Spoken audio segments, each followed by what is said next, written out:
Mark Jansen here, coming to you from beautiful Vancouver, British Columbia, which will be a new base in the very near future for the World Athletics Center. We got to chat with Laurier Primeau earlier this week about just that, about the World Athletics Center that he has helped bring to Vancouver. Primeau, of course, was a member of Canada's national track and field team from 1990 through 1998. He was also the 1991 Harry Jerome Comeback Athlete of the Year. He went on to help coach Team Canada for a number of years before heading over to Scotland for a few years to coach Scottish athletics through the 2010 Commonwealth Games. He returned to Canada and was the head coach of Canada's Paralympic team as they headed to the track and field at the 2012 London Paralympic Games. He's also now the head coach of Trinity Western's track and field team, but today we got to talk with him about the World Athletics Center, which he helped bring to Vancouver.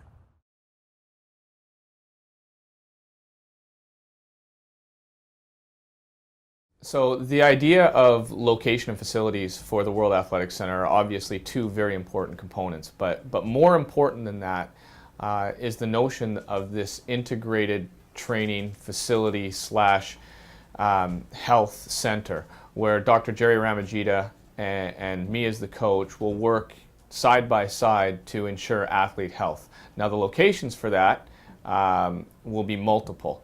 When we need to go indoors, we have the Richmond Oval, which is the skating Olympic skating center from the 2010 Olympics. It now hosts a 120-meter straightaway and a 200-meter flat track and field facility. And while some would suggest that the surface is slightly compromised, we've now been in there for 2 years and our injury rates are lower than they ever have been.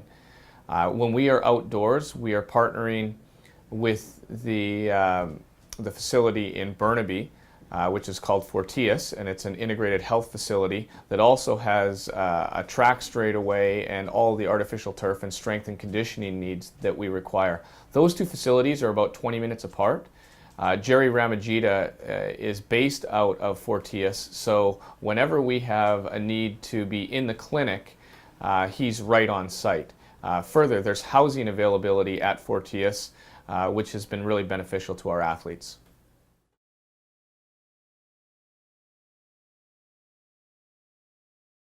The facilities are not far apart, but there is some requirement for transportation.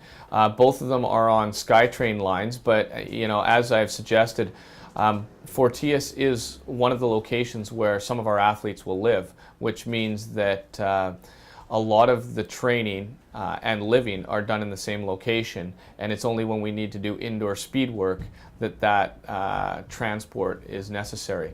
But we would expect that there would be ride sharing as well as public transportation options, and so far that's worked really well with the university students who have made the same commitment to training out of the same locations.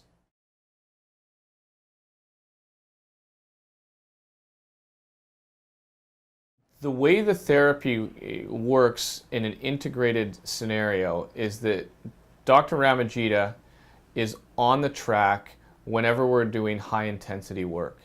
And that allows us to observe biomechanics, to detect where there might be dysfunction, and try to eliminate that dysfunction before it becomes an injury.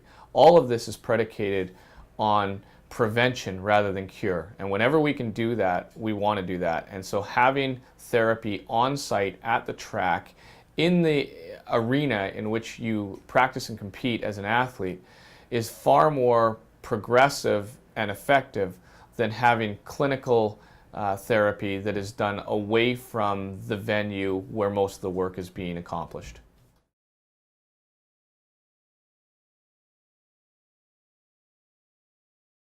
Of course, there are costs associated with being a part of the World Athletics Center. However, the integrated therapy on site is part of that cost. Coaching is part of that cost.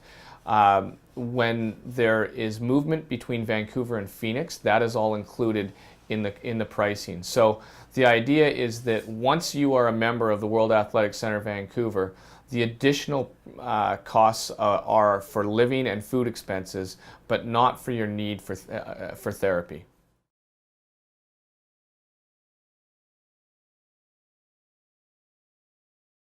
there is ongoing constant communication between the coaches in Vancouver and those in Phoenix. And what we are creating is an individualized plan for each athlete. So we have a rough idea of how it might work, but if there's timing that suggests that athletes should go to Phoenix earlier or later in the year based on what their competition season looks like, we intend to facilitate that. The rough plan would be to be in Vancouver until the weather starts to turn around late October, early November, and that's coincidentally when the clocks go back and it starts to get dark a lot earlier in the evenings in Vancouver. And we want to get athletes into warmer weather from November through to December.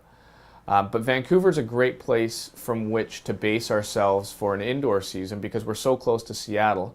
And the Dempsey Indoor Arena is one of the most world-class facilities in existence. And so to be so close to that facility allows us to get meets every second weekend with a very high level of competition.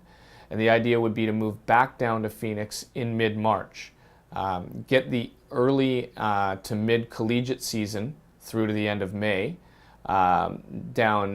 based out of Phoenix and to take advantage of the warm weather competitions, and then come back to Vancouver when it's time to prepare for our national championships, for European tours, and for international championship meets.